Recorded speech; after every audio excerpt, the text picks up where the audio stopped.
Ex-presidente do Afegão afirma que Estados Unidos estava envolvido em corrupção em seu país. Ex-presidente afegão Hamid Karzai disse nesta terça-feira, 27, que assume a responsabilidade pela corrupção no país, ao mesmo tempo que admite que os Estados Unidos também estavam envolvidos nisso. Assumo total responsabilidade pela corrupção, subornos na prestação de serviço, mas os grandes contratos, a grande corrupção em centenas de milhões de dólares ou milhões de dólares era claramente uma coisa dos Estados Unidos da América, disse Karzai a um jornal norte-americano. Segundo o jornal, o ex-presidente mora em Cabul, onde é vigiado de porto pelo Talibã, organização sob sanções da ONU por atividades terroristas, que não deixa sair da capital afegã. Karzai, no entanto, disse que tomou a decisão certa de permanecer no país mesmo após a tomada do poder pelos talibãs em agosto de 2021. Eu não tinha certeza da minha própria segurança, depois que o Talibã chegou ao poder. Mas eu nunca teria saído, nunca vou sair. Este é o meu país, observou o ex-líder afegão. O jornal noticiou que o Talibã vê Karzai como seu adversário, pois ele foi o primeiro indivíduo que trabalhou com os americanos na ocupação do Afeganistão. O Talibã chegou ao poder em agosto de 2021, derrubando o governo apoiado pelos Estados Unidos, enquanto as tropas estrangeiras estavam deixando o país com crise política exacerbando e desordem econômica é a escassez de alimentos que levaram o país à beira de uma crise humanitária. Karzai foi presidente do Afeganistão de dezembro de 2004 a setembro de 2014. Ele foi o primeiro líder do país depois que os Estados Unidos derrubaram o governo de Talibã em 2001, após sua operação militar em resposta aos ataques de 11 de setembro, os ataques terroristas mais mortíferos em solo norte-americano.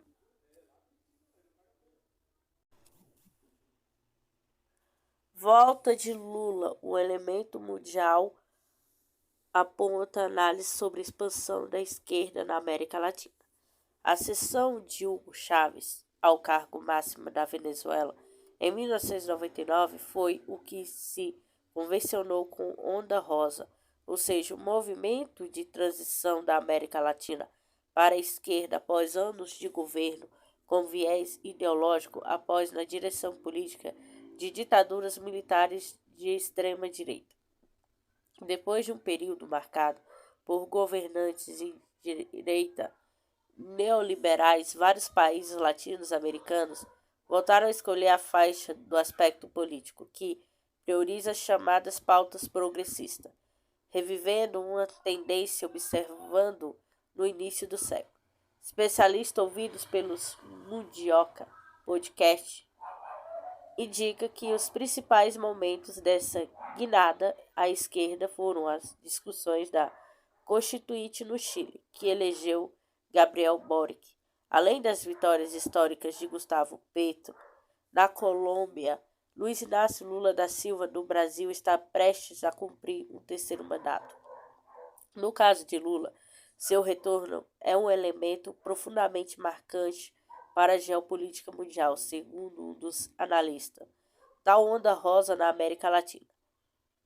Christopher Mendonça, professor do IBMEC Belo Horizonte, explica que a ideia das ondas vem do cientista político dos Estados Unidos Samuel Huntington.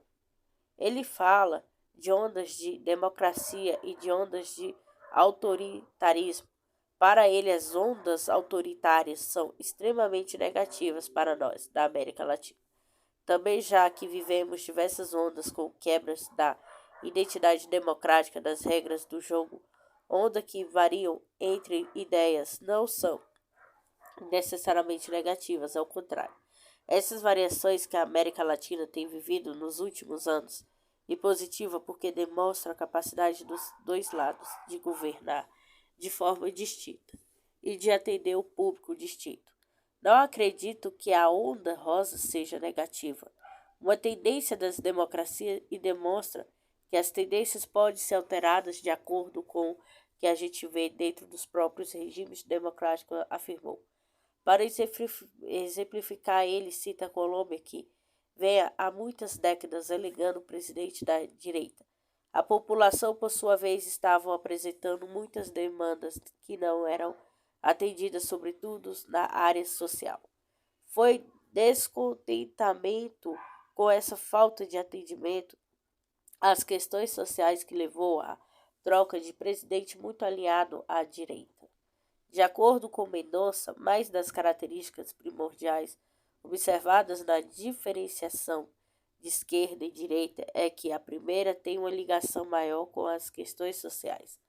Há grupos de direita, sobretudo os que pensam em macroeconomia da responsabilidade fiscal, que estão ligados diretamente à redução de questões sociais na prioridade política.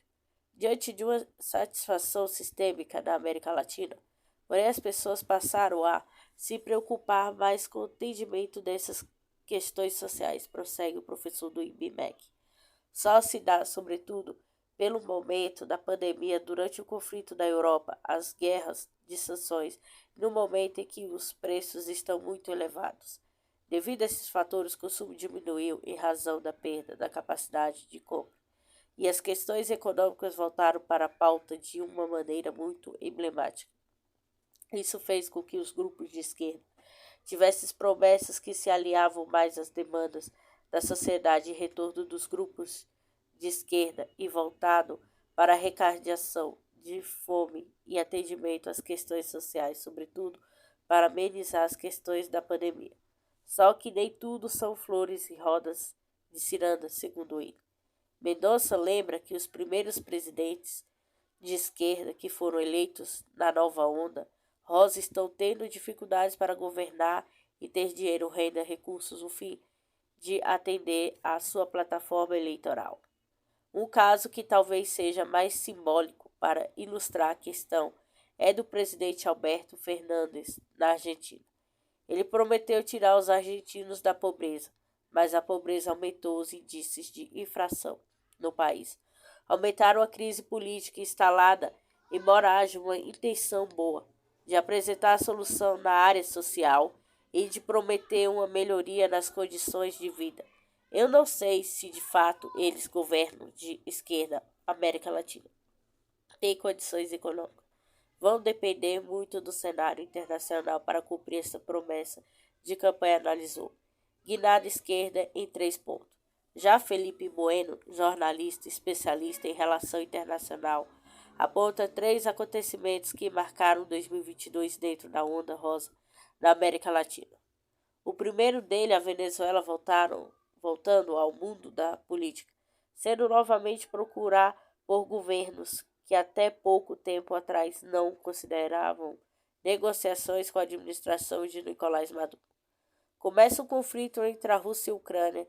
De repente, Venezuela, que estava varrida para baixo do tapete, assim como Irã, volta a ser uma possibilidade de conversa e de negociações por causa da questão energética. Esse é um ponto muito interessante porque você tem empresas privadas dos Estados Unidos conversando com o governo venezuelano. Se alguém falasse isso há 2 anos, as pessoas dariam risada de quem falou, observou o especialista. Outro fato alencado por eles são as idas e vindas da Constituinte do Chile, rejeitada pela população em referendo. Segundo Bueno, a eleição de Boric em si já foi um fato muito interessante. Mas especificamente sobre a Constituinte, a chance de bater o prego no caixão do Augusto Pinochet da ditadura, porém você não pode ler Constituição Pinochet. Em 2022, os olhos de 1981, quando ele foi escrita, mudou muito. Existem algumas perguntas, talvez as respostas sejam outras. Por fim, a volta de Lula. Gosta-se ou não, um elemento político mundial. Ele é o cara que é o ex-presidente dos Estados Unidos, Barack Obama. Abraçava e falava, esse é o cara. Ele tem trânsito no mundo, seja no mundo liberal, seja no mundo mais esquerda. Toda a história envolvendo Lula, desde quando ele veio de pau de Arara do Nordeste até após o golpe da Dilma Rousseff em 2016, uma história absolutamente fascinante para os historiadores, é uma história absolutamente incrível. A volta dele em 2023 é um dos fatos mais importantes da América Latina. Em 2022, sintetizou. O especialista finaliza indicando que o ano de 2022 foi intenso na América Latina. Esperança para 2023, mas há muitos passivos: saúde, educação, pobreza, opressão contra povos originários e meio ambiente. Por isso, segundo ele, o ano que vem será intenso para a região também, provavelmente. Simone Tebet aceita assumir Ministério do Planejamento do governo Lula, diz mídia. Senadora Simone Tebet, MDB, Mato Grosso do Sul, aceitou assumir o Ministério do Planejamento do governo do presidente eleito Luiz Inácio Lula da Silva, PT. Tebet foi a terceira colocada nas eleições presidenciais deste ano e se juntou à campanha de Lula segundo turno. Conforme informou o G1, as conversas entre Tebet e Lula avançaram nas últimas horas. Ela deve ser anunciada ministra. A senadora deve voltar a se reunir com o presidente eleito nesta terça-feira 27, para acertar a nomeação do futuro ministro das Relações Institucionais Alexandre Padilha, PT. Vai se encontrar com o presidente nacional do MDB, Baleia Rossi, também nesta terça. O planejamento vai comandar o programa de parceria de investimentos do PPI, o Instituto Brasileiro de Geografia e Estatística do IBGE e o Instituto de Pesquisa Econômica Aplicada, o IPA. A senadora queria controle dos bancos públicos, mas isso foi negado por Lula. Tebet deve ser anunciada na nova e leva de ministério a ser anunciada nesta semana. Já foram confirmados 21 ministros.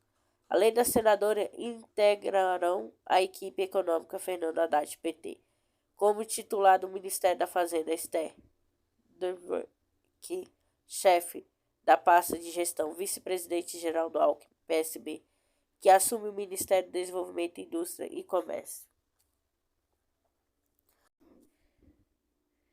MR da Alemanha diz que o caminho da Ucrânia para entrar na União Europeia vai ser longo e um tanto difícil. O caminho da Ucrânia para ingressar na União Europeia vai ser, às vezes, difícil. Embora a liderança do bloco europeu apoie Kiev nessa direção, disse ministra das Relações Exteriores na Alemanha, Annalena Baerbock, nesta terça-feira 27. Ucranianos veem em futuro na Europa, na União Europeia. O caminho ainda vai ser longo e, claro, às vezes difícil, mas estamos fazendo o possível para apoiar a Ucrânia no processo de harmonização de seu sistema jurídico e normas com padrões da União Europeia. Abrindo o caminho para adesão, disse Baerbock, a emissora romena Digi 24. A liderança da União Europeia também deve se preparar para adesão, porque não basta simplesmente levantar novas bandeiras no prédio do Conselho em Bruxelas, observou Baerbock. Precisamos pensar em como manter a capacidade de agir e tomar decisões numa união alargada. Por isso, apoiamos reformas como a utilização do sistema de votação por maioria qualificada em várias áreas, acrescentou a ministra. No dia 23 de junho, a Comissão Europeia recomendou e concedeu status de candidato ao Bloco Europeu à Ucrânia e à Moldávia. Em outubro, este último realizou a primeira reunião da Comissão da Integração da União Europeia, que discutiu a necessidade de reformas em diversas áreas e apelou à criação de 35 grupos de trabalho para fazer com que a legislação local corresponda aos padrões determinados pelo bloco. Ucrânia espera que equipamentos críticos dos Estados Unidos consertem a rede elétrica nacional, diz Estado-Maior. O Estado-Maior das Forças Armadas da Ucrânia disse nesta terça-feira 27 que o governo havia resolvido a questão que encontra equipamentos críticos acessíveis nos Estados Unidos que pudessem ser enviados para consertar a rede elétrica nacional. Os parceiros da Ucrânia, incluindo os Estados Unidos, estão fazendo todo o possível para reduzir os danos à infraestrutura do país. O governo trabalhou em parceria com laboratórios nacionais, indústrias, serviços públicos e o governo ucraniano para encontrar equipamentos americanos disponíveis que pudessem ser levados à Ucrânia para o apoio de emergência, disse Estado-Maior. Mais de 53 milhões a cerca de 278 milhões em apoio foram destinados a equipamentos críticos de reparo de emergência à rede elétrica da Ucrânia, que podem ser usados para restaurar a espinha dorsal do sistema de transmissão de energia essenciais para manter a luz e o calor nas casas dos consumidores durante o inverno no hemisfério norte. Continuaremos a procurar equipamentos que possam ser fornecidos pelos Estados Unidos, além dos esforços contínuos para encontrar e adquirir do exterior equipamentos compatíveis com o sistema ucraniano, acrescentou o Estado-Maior. As instalações de energia em toda a Ucrânia foram alvo da Rússia a partir de 10 de outubro. Em retaliação, os ataques ucranianos à infraestrutura russa, bombardeio do ponte da Crimeia, que Moscou acredita ter sido realizado por serviços especiais ucranianos. Os ataques foram lançados contra o poder, a indústria de defesa, o comando militar e as instalações de comunicação em toda a Ucrânia. Após outra série de ataques, no dia 15 de novembro, o primeiro-ministro ucraniano, Denis Shmyhal, disse que a cerca de 50% da infraestrutura de energia da Ucrânia havia sido danificada. As autoridades estarão para reduzir o uso da eletricidade, recorreram a apagões contínuos.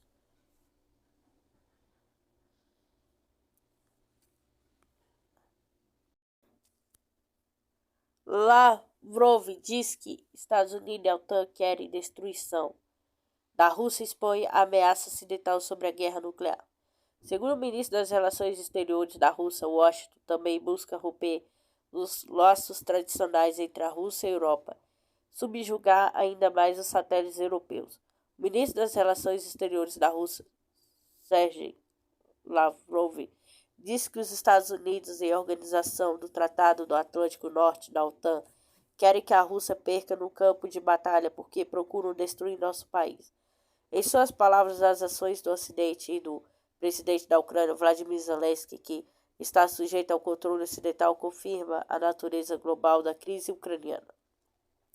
Não é mais segredo para ninguém que o objetivo estratégico dos Estados Unidos e seus aliados da OTAN é derrotar a Rússia no campo de batalha como um mecanismo para enfraquecer significativamente ao mesmo destruir nossos países para atingir esse objetivo. Nossos oponentes estão muito dispostos, disse Lavrov em entrevista cedida à mídia russa.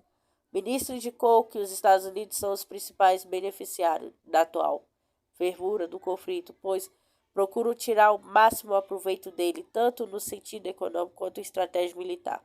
Ao mesmo tempo, Washington está resolvendo uma importante tarefa geopolítica: romper os laços tradicionais entre a Rússia e a Europa, subjugar ainda mais os satélites europeus, declarou. Da mesma forma, Lavrov pontuou que as declarações de funcionários anônimos do Pentágono sobre a possibilidade de infligir um golpe de decapitação Kremlin, na verdade, contra a ameaça de eliminação física do líder e do Estado russo. Se alguém realmente está tramando essas ideias, esse alguém deve pensar muito sobre as possíveis consequências desse plano, disse Lavrov. Risco de um conflito nuclear.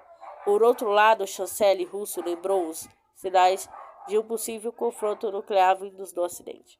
Lá, aparentemente, eles descartam completamente qualquer decência, disse Lavrov, citando ex-primeira-ministra britânica Liz Truss, que afirmou sem dúvida estar disposta a usar armas nucleares. Não estou mais falando sobre as provocações fora de escala de regime de Kiev. Vladimir Zelensky chegou a exigir ataques nucleares preventivos de países da OTAN contra a Rússia.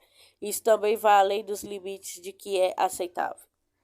Ao mesmo tempo, o ministro russo sublinhou que a atual política do Ocidente, que visa a contenção total da Rússia, é extremamente perigosa, pois comporta o risco de escorregar para um choque armado direto das potências nucleares. Lavrov observou que Moscou defende repetidamente a ideia de que uma guerra nuclear não deixará vencedores, portanto, nunca deve ser desencadeada. No entanto, agora estamos assistindo com profunda preocupação bacanal propagandístico dos Estados Unidos do Ocidente em geral em torno da questão de armas nucleares, lamentou. Alto diplomata enfatizou que, ao falar sobre a possibilidade de usar armas nucleares na Ucrânia, as autoridades ocidentais se referem a certas declarações dos líderes políticos da Rússia. Mas, na realidade, não houve tais declarações, enfatizou Lavrov. É importante prevenir uma catástrofe? Além disso, o regime de Kiev está tentando envolver ainda mais Washington e Otto no conflito na Ucrânia, fim de tornar inevitável sua colisão frontal com o exército russo, disse o ministro. Basta recordar a aprovação de 15 de novembro, quando 2 mísseis da defesa aérea ucraniana caíram em território polonês. Zelensky falsamente tentou passar por um míssil russo. Acrescentou: graças a Deus, Washington e Bruxelas tiveram bom senso de não cair nesse truque. Mas incidente mostrou que o regime de Kiev não vai parar por nada, enfatizou Lavrov. Chefe da diplomacia russa acrescentou que Moscou não deixará de alertar o Ocidente sobre o perigo de uma escalada de crise ucraniana. Como o contingente que foi autorizado a assumir o controle da Ucrânia, risco de um desenvolvimento descontrolado da situação continua muito alto. É importante evitar essa catástrofe, declarou. Em suas observações, o ministro das Relações Exteriores afirmou que a proposta da Rússia sobre desmilitarização, desnazificação dos territórios controlados por Kiev, bem como sobre a eliminação de ameaças existentes à segurança da Rússia, deve ser resolvidos voluntariamente, caso contrário, o problema será resolvido pelo exército russo. Quanto à duração do conflito, a bola está no campo de regime de Kiev, de Washington, que está por trás dele, o governo ucraniano. Qualquer momento eles podem parar a resistência, sentindo, explicou. Enquanto isso, Moscou, por sua vez, está pronta para discutir a questão de segurança, tanto no contexto da Ucrânia, quanto em um plano de estratégia mais amplo. Aguardaremos amadurecimento de Washington para perceber quão inadequado seu rumo atual, bem como a ausência de alternativas para construir relações conosco, com base no respeito mútuo, na igualdade obrigatória considerado nos interesses legítimos russos, incluiu Lavrov.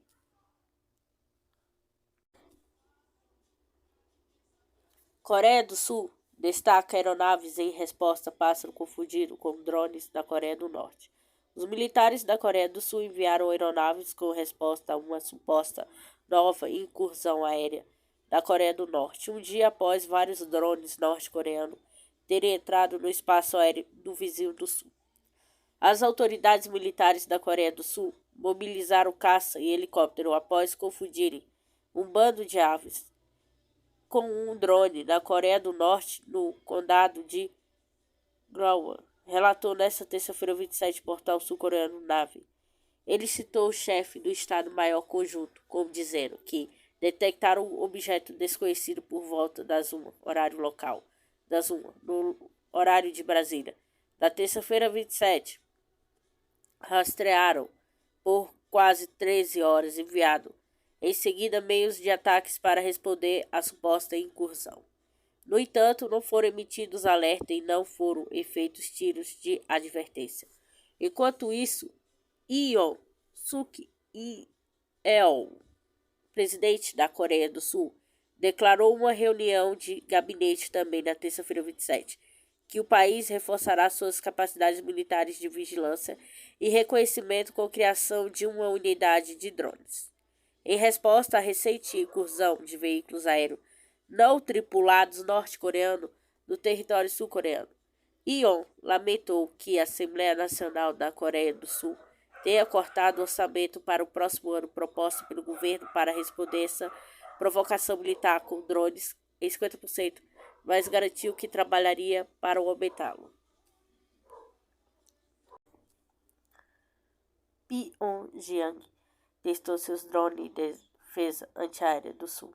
Comenta analista sobre incursão aérea. Pyongyang está desenvolvendo uma frota de drones, os quais usou seu vizinho do Sul, disse um especialista militar em declaração. A Coreia do Norte testou seus drones de produção doméstica. Ao mesmo tempo, verificou a eficácia da defesa aérea da Coreia do Sul, disse especialista militar Alexei Leonkov. Na segunda-feira 26, 5 drones norte-coreanos invadiram o espaço aéreo sul-coreano, um deles alcançado a periferia de Seul. Em resposta, a Coreia do Sul enviou caça-helicóptero e outras aeronaves disparando cerca de 100 projéteis de canhões de 20 milímetros contra os drones em 5 horas. Uma aeronave sul-coreana caiu por razões não especificadas. Enviar drones de reconhecimento para eles voarem na área do paralelo de delimitação, talvez até mesmo entrarem no espaço aéreo, sempre uma tentação. Os veículos tripulados, é claro, são muito mais visíveis para os sistemas de defesa antiaéreo. Além disso, a RPDC, República Popular Democrática da Coreia, sabe certamente como os patriotas dos Estados Unidos falharam contra os drones das Houthis na Arábia Saudita. Creio que, tendo esta informação, a RPDC decidiu testar qual é o drone atual da defesa antiaérea da Coreia do Sul, disse especialista militar. No entanto, por alguma razão, o controle dos drones foi perdido. Eles entraram bem dentro do território da Coreia do Sul. A Coreia do Norte não era vista anteriormente como o país líder no desenvolvimento de drones, mas eles estão seguindo as tendências e construindo suas próprias aeronaves. Provavelmente houve uma perda de controle, um resultado de um mau funcionamento de interferências, notou Leonkov, acrescentando que o caso demonstrou o despreparo dos sistemas de defesa antiaérea sul-coreana em resposta a uma incursão aérea de drones. Foi por isso que a Coreia do Sul enviou helicópteros e aviões para interceptar os drones norte-coreanos. Em princípio, o sistema de defesa antiaérea deveria ter funcionado e acabado com os drones assim que eles cruzaram a fronteira. Agora há uma comoção nos círculos militares sul-coreanos sobre isto, pois este é um novo tipo de ação provocadora de Pyongyang e agora tem que se preparar para isso, disse.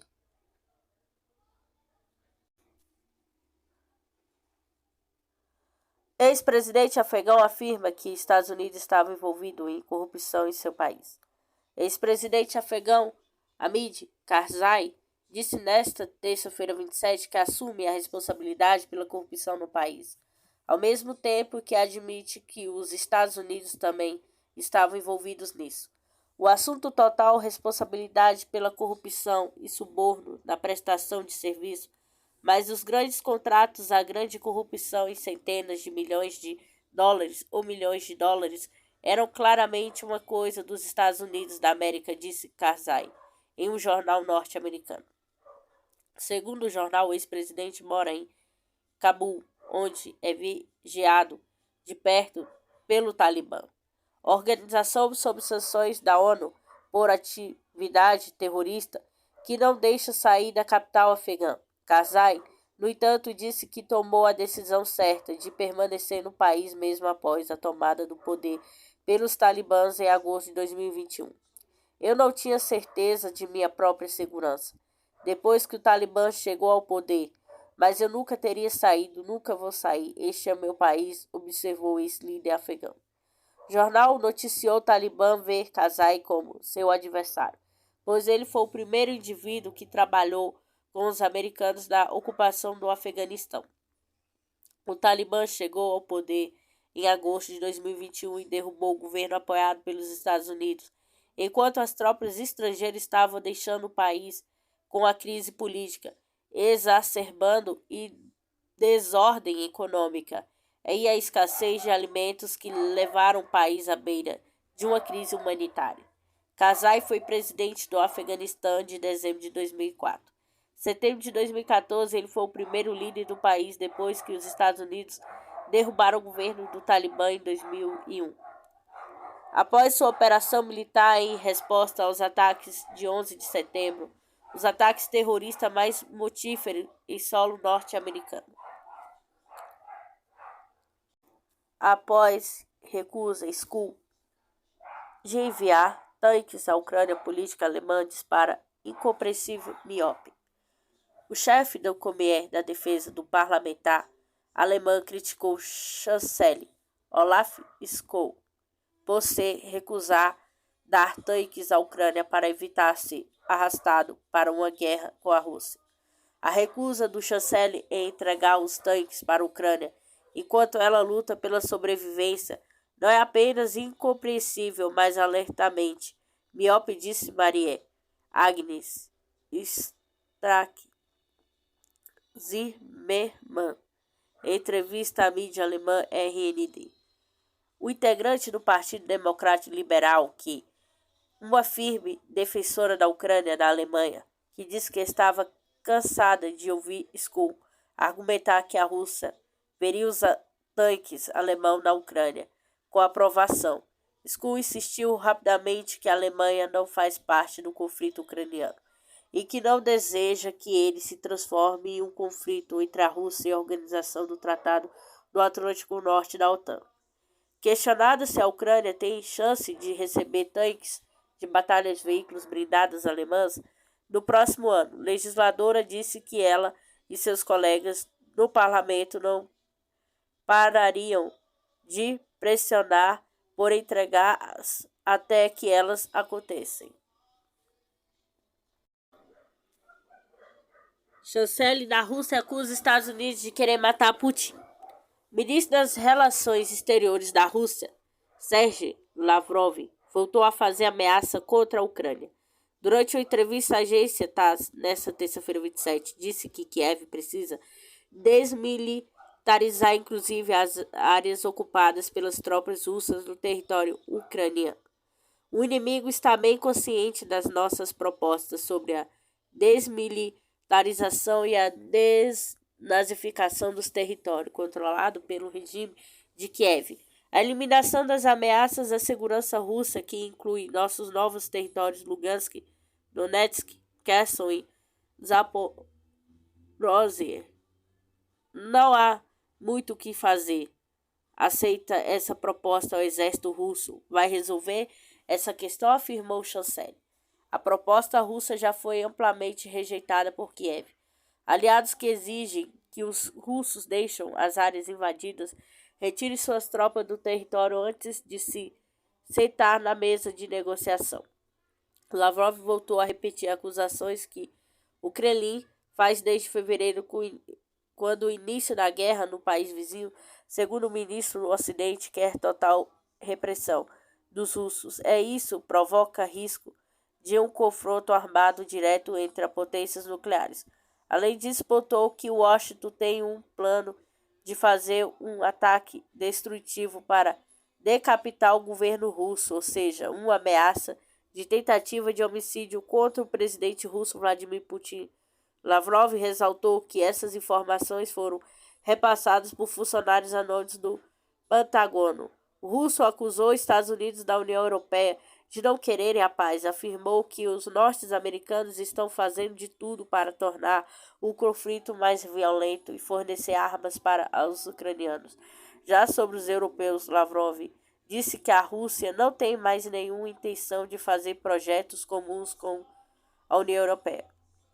O governo russo está isolado do cenário internacional por conta da guerra, contando apenas com aliados menores com o Irã, a Coreia do Norte, Belarus, nem mesmo a China, que tem uma rivalidade histórica com os Estados Unidos, se dispôs a ajudar os russos com armamentos e equipamentos militares, apenas se obstendo ou voltando a favor dos russos em pleitos políticos da ONU. Bolsonaro já tem assessores com o ex-presidente.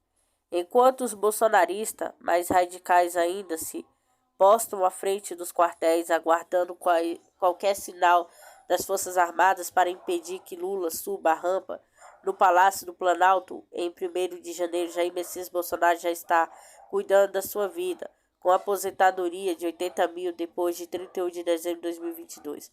Antes do presidente embarcar no dia 28 para a Flórida, o Diário Oficial da União desta terça-feira, dia 27 de dezembro de 2022, traz importantes nomeações feitas pelo governo Jair Bolsonaro. Em portarias assinadas pelo secretário executivo da Secretaria-Geral da Presidência da República, Mário Fernandes, são nomeados 4 ajudantes de ordens do ex-presidente da República a partir de 1º de janeiro de 2023. Marcelo Costa Câmara terá o cargo de assessor do ex-presidente da República. Ele terá a companhia de 3 oficiais do Exército, da Marinha e da PM do Rio de Janeiro, na função de ajudante de ordens de segurança do ex-presidente.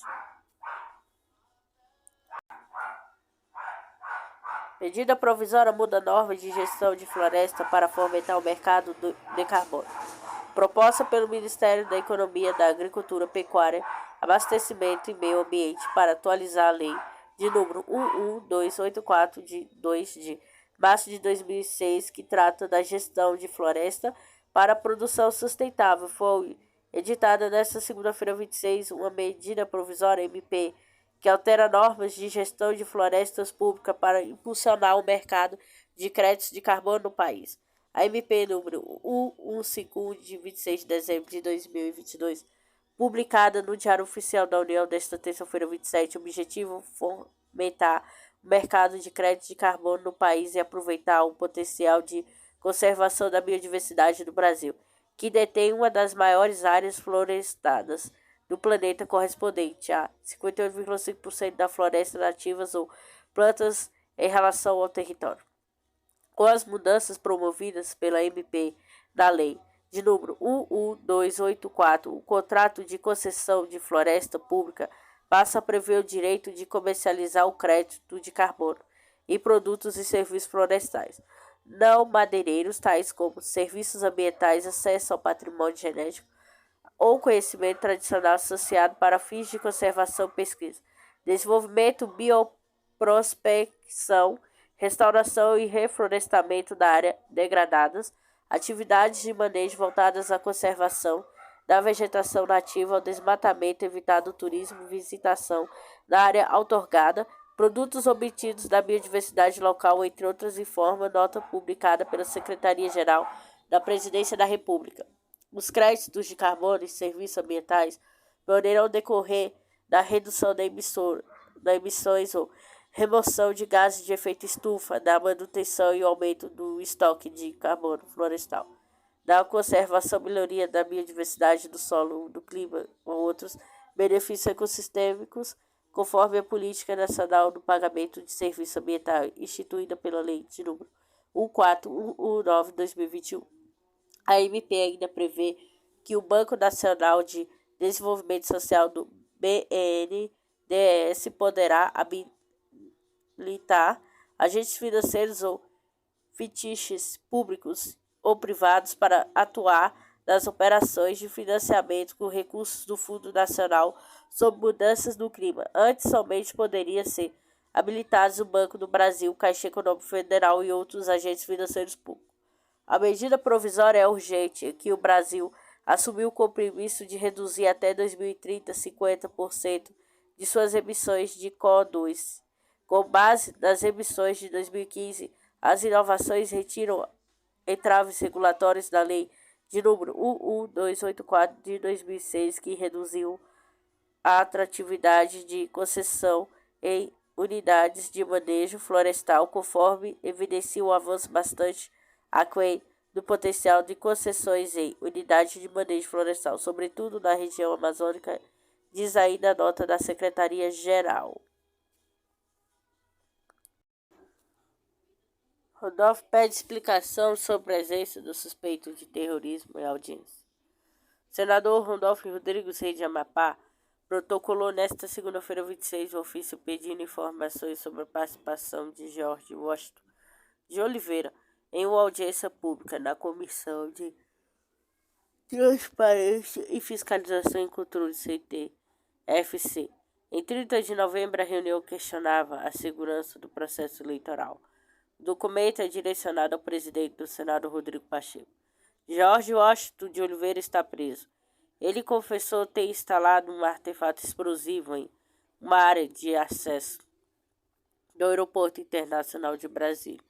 Nas imagens também foi identificada a presença do segundo suspeito de terrorismo, Alan Diego dos Santos Rodrigues. Entre as informações solicitadas por Rodolfo estão os nomes dos responsáveis pela audiência pública e pela entrada dos participantes. O parlamentar também pede esclarecimentos sobre a presença do suspeito em algum gabinete do Senado após a reunião. As informações solicitadas, além de ampliar a transparência sobre os fatos narrados, servirão de subsídio para eventual representação ao Conselho de Ética, caso algum parlamentar tenha facilitado ou se envolvido com o suspeito de terrorismo, justifica Randolph. Confira todos os questionamentos do senador. Os dois suspeitos de planejarem ataque terrorista identifica como Jorge Washington de Oliveira Souza e Alan Diego dos Santos Rodrigues participaram da 23ª segunda reunião extraordinária da Comissão de Transparência, Fiscalização e Controle CTFC, que autorizou a entrada no Senado Federal dos senhores Jorge Washington de Oliveira e Souza, Alan Diego dos Santos Rodrigues. Alguns parlamentares foram responsáveis diretamente por intermédio de seus assessores pelo acesso dos terroristas às dependências do Senado. Quem foi o senador responsável pela audiência pública? Quem são as pessoas com quais os dois suspeitos de terrorismo conversam durante a audiência pública, em especial a partir do minuto das 159 às 30 segundos da referida audiência? Os dois suspeitos estiveram presentes em algum gabinete parlamentar antes ou depois da referida audiência pública. Os dois suspeitos entraram no Senado em alguma outra data, caso positivo, que autorizou o acesso onde estivessem fisicamente.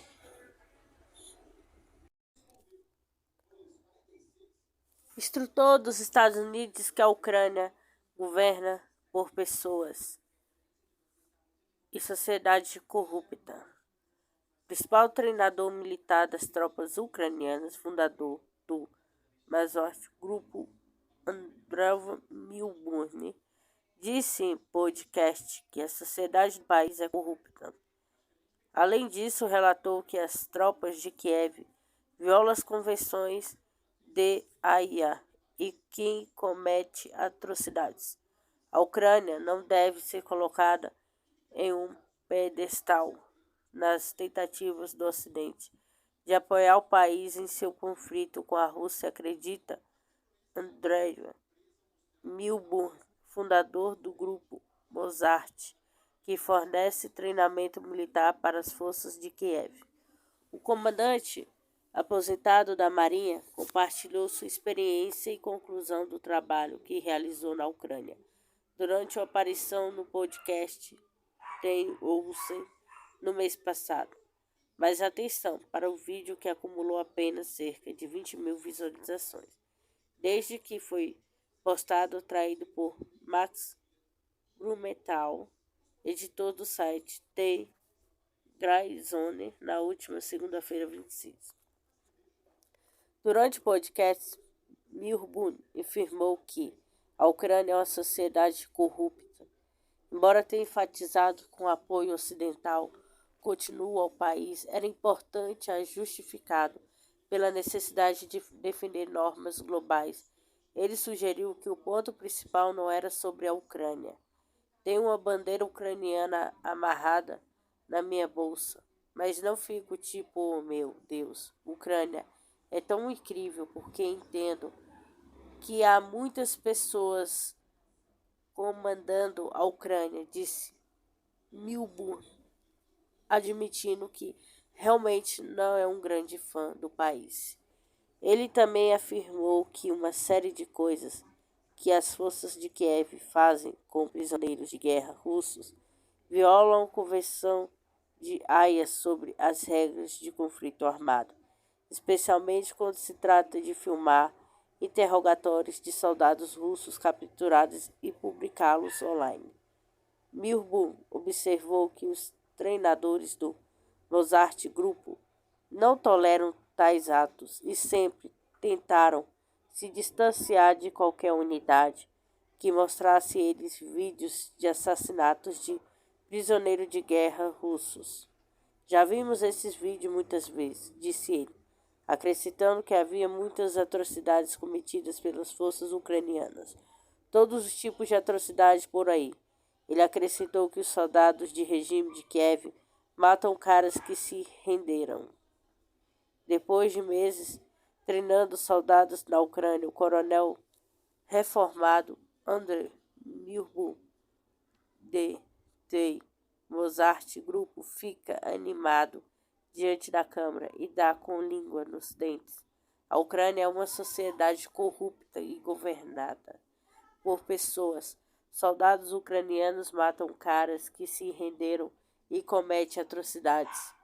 Ele ressaltou, no entanto, que a maioria dos grupos dos soldados com os quais os seus instrutores lidam eram muito profissionais e não recorreriam a tais atos. Embora Mozart Grupo reivindique o status de organização sem fins lucrativos, ele considera uma das maiores empresas militares privadas atualmente trabalhando na Ucrânia. O grupo fornece treinamento militar para os soldados ucranianos desde os primeiros dias do conflito. No entanto, também tem sido fonte de várias reportagens contundentes sobre o lado obscuro das Forças Armadas de Kiev. Em agosto, Milburn foi citado por um documentário da CBS, posteriormente excluído pela emissora, que revelou como as armas fornecidas pelo Ocidente estavam desaparecendo na Ucrânia e reaparecendo no mercado negro da Europa. Em suas falas ao filme, ele disse que havia falta de fiscalização por parte dos Estados Unidos em relação à bilionária ajuda militar enviada ao regime ucraniano.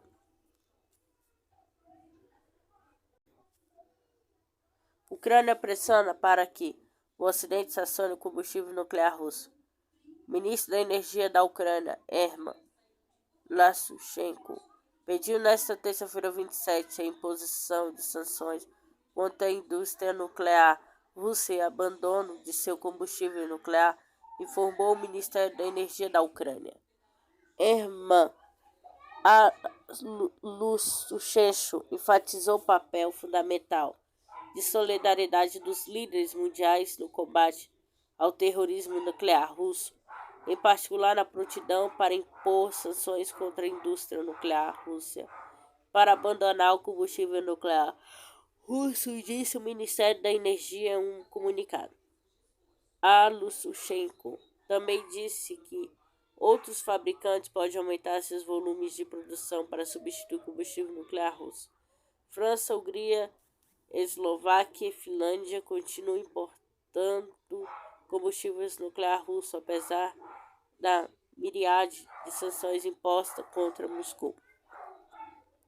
Em setembro, Vladimir Rogov, presidente do movimento Estamos Juntos com a Rússia, membro da principal conselho da administração da região de Zaporozhye, disse que Kiev havia parado unilateralmente de aceitar a eletricidade da usina nuclear da cidade. O funcionário observou que as autoridades ucranianas estão tentando deliberadamente colocar a central nuclear de Zaporozhye fora de operação, criando problemas para a usina.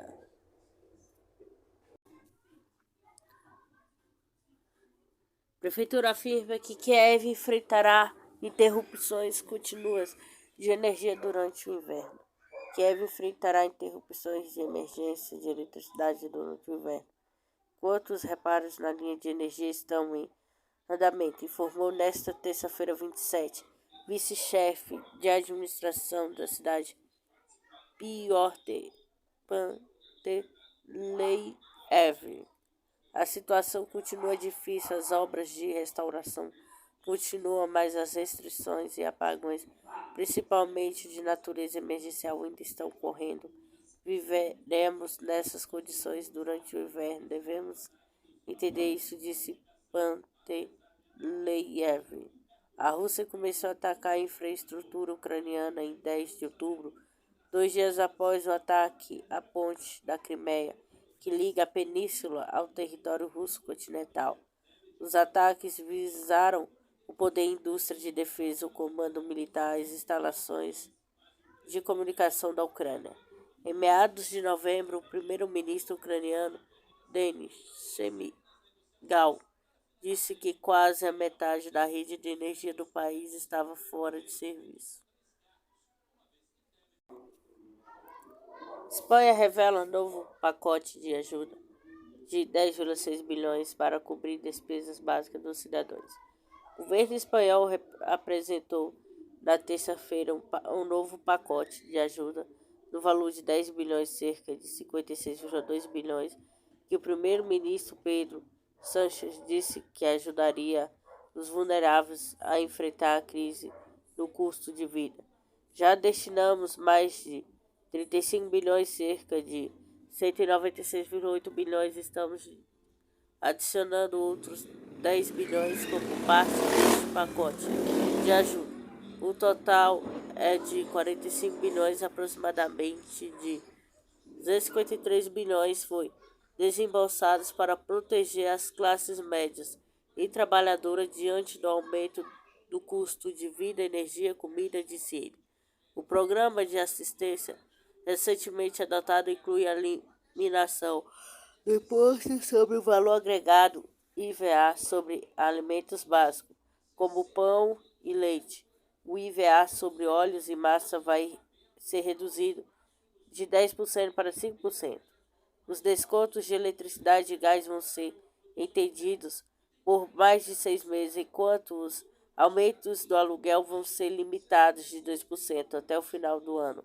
Os proprietários também vão ser proibidos de despejar famílias vulneráveis. As famílias que ganham menos de 27 mil, cerca de 151.855 por ano, vão ter direito a 200 aproximadamente 1.124 de financiamento assistencial no próximo ano. O governo estima que cerca de 4,2 milhões de famílias vão ser beneficiadas com esse pagamento único a partir de 1º de janeiro. Medidas provisórias estimuladas ao mercado de créditos de carbono na gestão de floresta. O presidente Jair Bolsonaro editou uma medida provisória MP 151/2022 que pretende estimular o mercado de créditos de carbono e aproveitar o potencial de conservação da biodiversidade no país. A matéria foi publicada no Diário Oficial da União, DOU, desta terça-feira 27. De acordo com o texto, o contrato de concessão de florestas públicas passa a prever o direito de comercializar o crédito de carbono e o produto e serviços florestais não madeireiros, e é o caso de serviços ambientais, acesso ao patrimônio genético, ao conhecimento tradicional associado para fins de conservação e pesquisa, desenvolvimento, bioprospecção e restauração e reflorestamento de área degradadas, atividades de manejo voltadas à conservação da vegetação nativa ou ao desmatamento, evitar o turismo e visitação na área outorgada, o produto obtido da biodiversidade local. Ainda segundo o MP 151/2022, os créditos de carbono e serviços ambientais podem decorrer da redução de emissão ou remoção de gases de efeito estufa, na manutenção ou aumento do estoque de carbono florestal. Outras hipóteses são conservação e melhoria da biodiversidade do solo, do clima e benefício ecossistema previsto na Política Nacional de Pagamento por Serviço Ambiental, ou Lei 14119 de 2021. De acordo com o texto, a exploração das florestas depende de licenciamento pelo órgão competente do Sistema Nacional do Meio Ambiente, SISNAMA. Após a aprovação do plano de Manejo Florestal Sustentável, PMFS. A aprovação do PMFS confere ao detento a licença ambiental para a prática do manejo florestal sustentável, mas não se aplica a outra etapa de licenciamento ambiental. A medida provisória estabelece ainda que o Banco Nacional de Desenvolvimento Econômico e Social, BNDES, que habilita agentes financeiros ou fictícios públicos ou privados para atuar nas operações de financiamento dos recursos do Fundo Nacional sobre Mudanças do Crime, FNMC. Antes só podiam ser habilitados o Banco do Brasil, Caixa Econômica Federal e outros agentes financeiros públicos. A MP 151/2022 entra em regime de urgência em 19 de março de 2023 e perde a validade em 2 de abril. As emendas do texto podem ser representadas em até 3 de fevereiro. PMDF encontra mochila suspeita em Brasília. Helicóptero sobrevoa o hotel de Lula. Eduardo Gaia, Sofia Guiar. A Polícia Militar do Distrito Federal encontrou nesta terça-feira, 27, por volta das 16 horas, uma mochila suspeita no setor hoteleiro norte, em Brasília. A PM acionou a Operação Petardo para apurar o risco de ser uma bomba. Nesse momento, o hotel em que o presidente diplomado Luiz Inácio Lula da Silva PT está hospedado no setor hoteleiro sul, sobrevoado por helicóptero. O plano para a posse de Lula são mantidos apesar de ataque frustrado.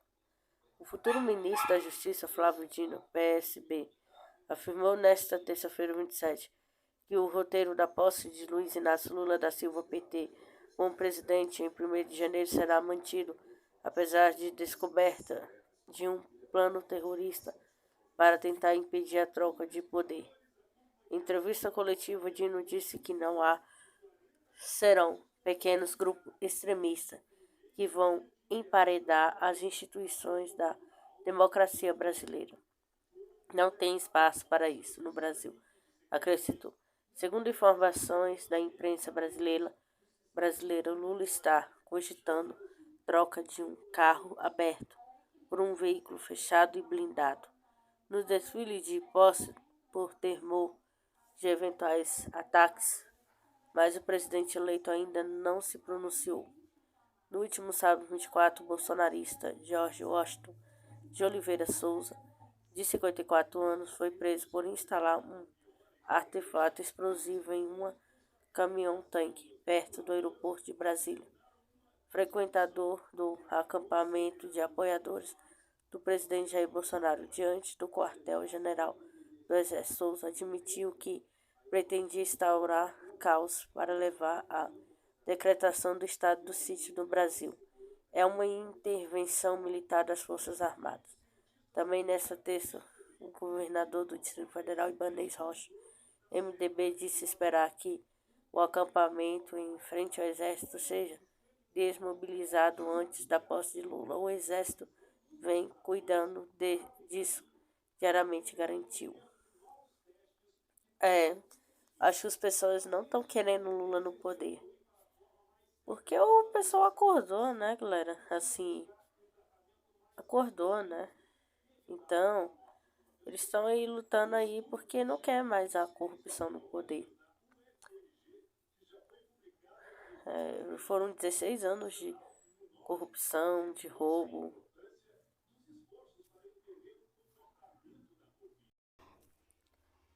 Bolsonaro veta regras que flexibilizam o manejamento de recursos do orçamento.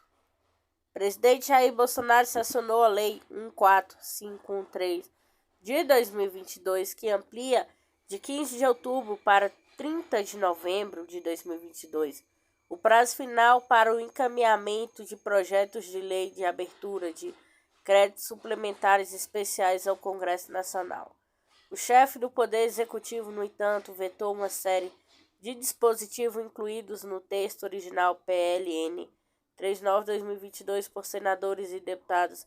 Entre outras medidas, esses pontos permitiam que recursos não empenhados em anos anteriores fossem executados ao longo de 2023. Um dos dispositivos vetados autorizava o Palácio do Planalto a utilizar recursos originalmente classificados com a RP9 na lei orçamentária anual, mas que foram classificados com a RP2. Por decisão do Supremo Tribunal Federal STF, as despesas identificadas com a RP9 são oriundas das emendas do relator geral do orçamento, enquanto as RP2 são despesas primárias discricionárias, segundo a mensagem de veto encaminhada ao Congresso. O dispositivo incorre em vício de inconstitucionalidade por tratar de matéria estranha ao projeto de lei original. Jair Bolsonaro barrou ainda um inciso que estendia até 31 de dezembro de 2023 a validade que o resto a pagar inscritos em 2019 e 2020 relativos em contratos, convênios, acordos ou ajustes de vigência plurianual. Segundo o Palácio do Planalto, a matéria é inconstitucional e deveria ser tratada em um projeto de lei complementar. Tal situação modificaria a regra de caráter permanente ao não considerar a prioridade anual que o orçamento público deve guardar, argumentar o presidente da República. Ainda segundo a mensagem de veto, a manutenção do texto aprovado pelo Congresso poderia impor dificuldades operacionais à Secretaria do Tesouro Nacional, STN. Outro ponto vetado autorizava a execução de resto a pagar não processados por inadequação de fontes desde que o resultante de crédito adicionais aprovado no último quadrimestre do ano pelo texto aprovado pelos parlamentares. A CTN deveria indicar uma nova fonte de recursos com saldo suficiente. Segundo o presidente da República, a proposição viola a Constituição Federal, que proíbe a realização de despesas ou assunção de obrigações diretas que excedem os créditos orçamentários. Ao adicionar, além disso, de acordo com a mensagem de veto à matéria, contraria o interesse público e regra do processo orçamentário, como a realização de despesas sem prévia autorização nos créditos orçamentários ou adicionais é o princípio da nulidade orçamentária. O Palácio do Planalto barrou ainda um artigo que autorizava o ajustes de contratos afirmado em 2019 e 2020 para mudar a localidade de execução de uma obra. O dispositivo aprovado pelo Congresso permitia essa flexibilização desde que fossem mantidas as características originais da obra, que a mudança fosse autorizada pelo gestor máximo do órgão concedente. Segundo a mensagem de veto, o texto contraria o disposto no regulamentação que rege as transferências voluntárias por meio de convênios e de contratos de repasse, por haver expressa proibição de alteração do objeto pactuado e vedação expressa de reformulação do projeto, inclusive de alteração do local de intervenção, em que pese o dispositivo prever que a autorização estaria condicionada à manutenção das características da obra pactuada, sem deixar evidentes os elementos serem levados em consideração na avaliação, gera insegurança jurídica. Não se mostra aceitável exemplo de uma alteração no local de execução de obra contratada no ano de 2020. Resulta na necessidade de alteração no planejamento da contratação e afeta os elementos caracterizados do próprio objeto originalmente licitados, contratado, justifica o Poder Executivo. Aumento do consignado de servidores federais vira lei. O presidente da República, Jair Bolsonaro, sancionou com veto a Lei 14509 de 2022, que aumenta para 45% a margem do crédito consignado para servidores públicos federais para desconto automático no contra-cheque. Nova lei teve origem na medida provisória 1132/2022 e foi publicado no Diário Oficial da União desta quarta-feira, 28. Editado em agosto, o texto original do Poder Executivo aumentava a margem de crédito consignado para equivalente a 40% do salário, mas esse percentual foi ampliado pela Câmara dos Deputados e confirmada pelo Senado, como o Senado Plínio Valério, PSDB, Amazonas. Na relatoria, de acordo com a nova lei, fica proibido a abertura de novas consignações quando a soma dos descontos e das consignações alcança ou excede o limite de 70% da base do consignado. O texto sancionado também determina que o limite vale para empréstimos de empregados públicos federais da administração direta, autarquia fundacional, servidores públicos federais inativos, militares das Forças Armadas, militares do Distrito Federal, dos ex-territórios federais, pensionistas de servidores e de militares das Forças Armadas do Distrito Federal e dos ex-territórios militares da inatividade remunerada. Na contratação do empréstimo consignado, o tomador do crédito deverá ser informado sobre o custo efetivo total e o prazo para a quitação integral da dívida.